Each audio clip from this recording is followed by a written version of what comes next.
Now, the former president, Donald Trump, says he received a notice from the Department of Justice that he is the target of a grand jury investigation into efforts to overturn the 2020 election results. And that means an indictment could very well be coming here in the near future. Joining us is Congressman Barry Moore, a Republican from Alabama who has endorsed Trump's reelection bid. Congressman, thanks for joining us here on the Hill on NewsNation. January 6th, and what happened in that building that you're standing in right now? Should Donald Trump be held responsible for what happened on that day in that building? Absolutely not. He said to peacefully go down and make your will known to the Congress and to the American people. And so I don't think Trump should be held accountable. I think this is, again, weaponization against the #1 political opponent of Joe Biden by the DOJ, the FBI. We know time and time again from Christopher Wray's testimony in judiciary that the government itself is being weaponized against political opponents, unless their last name is Biden, of course. So you're totally comfortable with Donald Trump's actions on January 6th. He did everything right.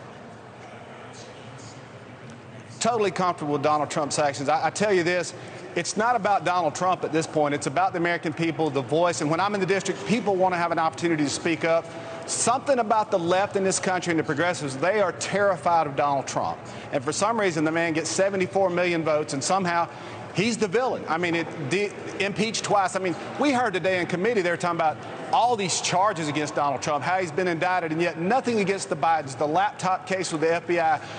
Kodak Black went to prison for 5 years for cocaine and arms. Biden gets a free walk. Hunter Biden gets a free walk. And today now we know the IRS is given a pass. So if it's weaponization of the ATF, the IRS, or the FBI, then Biden's your guy. Congressman Mitch McConnell, top Republican in the Senate, was just asked about this a little while ago, and he did not comment on it. Said he didn't want to get involved in the political fray, of course, because Donald Trump is a candidate for office. Do you commend Mitch McConnell for staying out of the fray here, or do you think it's weakness for him not to comment? I find it interesting that McConnell stayed out of it, but I sure wish the Bidens would. I wish we could let the campaigns run their races, let the candidates get out in front of the American people instead of trying to keep them indicted and arraigned for the entire political process so the American people don't even have a choice in the matter. And that's what's going on. McConnell can stay out if he wants, but the American people are going to engage, and I think we're going to find it very interesting come November.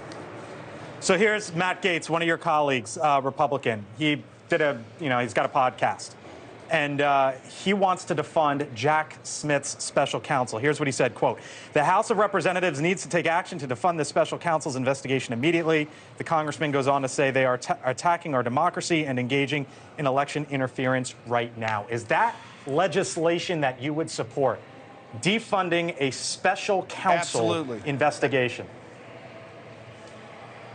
Well, yeah, absolutely, because we know it's all politics. We've known from the get-go this was about politics, and now looking back, when we heard about Russian collusion, right? Because eventually, but isn't that the problem? Because eventually, Democrats would be able to do the same thing on something you might find important.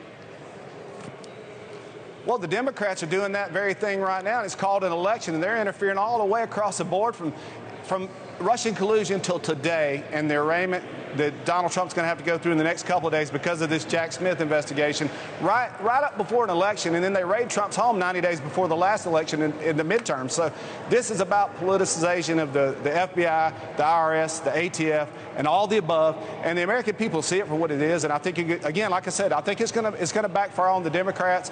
People are waking up, and they're red pilling, and I'm glad to see it. Thanks for watching. Go to newsnationnow.com to find NewsNation on your television provider. And don't forget to subscribe. Click the red button to get more of NewsNation's fact-driven, unbiased coverage.